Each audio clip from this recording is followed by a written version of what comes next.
नमस्कार, स्वागत करते हैं आपका देश दुनिया की तमाम सबसे बड़ी और महत्वपूर्ण खबर में। बात करते हैं सबसे पहली बात। जी हां, 4191 लोगों की जान इस भयंकर बीमारी की वजह से गई और देश भर में कोरोना से मरने वालों की संख्या में प्रतिदिन इजाफा हो रहा है। अब बात करते हैं पिछले 24 घंटों में हर चौथा इंसान भारतीय था जो कोरोना की वजह से अपनी जान गंवाया। तो कहीं ना कहीं पूरे देश में और दुनिया में भारत की काफ़ी ज़्यादा इस समय चर्चा हो रही है कि लगातार कोरोना वायरस को लेकर जिस प्रकार के वादे और चुनावी वादे किए गए थे और साथ में जिस प्रकार से कहा गया था वाहवाही लूट कर कि भारत ने कोरोना पर विजय हासिल कर ली है। विदेशी मीडिया ने इस बात को लताड़ा भी था कि अभी भारत में कोरोना वायरस की लहर जो है आएगी, लेकिन दूरदृष्टिता की वजह से जी हाँ, भारत में आज वापस से कोरोना की दूसरी लहर आई और उसकी जो तैयारी थी वो आपके सामने है।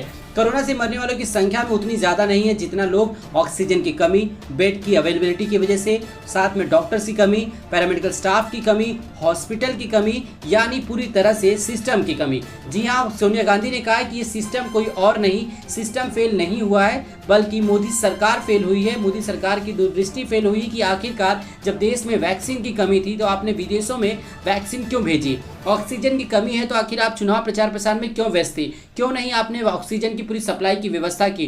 क्यों नहीं देश भर के अस्पतालों में जो है अच्छी व्यवस्था की? एक साल पहले कोरोना 2020 में आया था, 8-9 महीने का लॉकडाउन लगा था, उसके बावजूद भी आपने तैयारी क्यों नहीं की? क्यों जो है हेल्थ मिनिस्ट्री को ज़्यादा सपोर्टिव और ज़्यादा बजट क्यों नहीं दिया गया? आखिरकार इन मौतों का जवाब कौन देगा? जी हाँ, देश भर में लॉकडाउन लग चुका है, लगभग हर राज्य में लॉकडाउन लगाया जा रहा है अपने अपने हिसाब से, लेकिन संपूर्ण लॉकडाउन पर लेके सुप्रीम कोर्ट ने भी कहा कि केंद्र सरकार को सोचना चाहिए, लेकिन अभी तक सुप्रीम कोर्ट की बात का भी जो है जवाब नहीं आया। बात करते हैं दूसरी सबसे बड़ी अपडेट की सुप्रीम कोर्ट ने एक बार फिर से केंद्र सरकार को लताड़ लगाते हुए कहा कि हमें मजबूर ना करें और ज़्यादा सख्त होने पर। जी हाँ, प्रधानमंत्री नरेंद्र मोदी के ऊपर लगातार कोर्ट हो, चाहे हाई कोर्ट हो, चाहे सुप्रीम कोर्ट हो, तमाम जगहों से प्रेशर बनता जा रहा है क्योंकि सरकार की जो नीतियां हैं उसको लेकर कहीं ना कहीं सवालिया निशान बना हुआ है। दिल्ली में 700 मैट्रिक टन की ऑक्सीजन की आवश्यकता है, उसके बावजूद वहां पर ऑक्सीजन संपूर्ण नहीं पहुंच पा रही है। दूसरी तरफ देश भर में कोरोना से मरने वालों की संख्या में इजाफा हो रहा है, लेकिन सरकार कोई राष्ट्रीय स्तर पर प्लान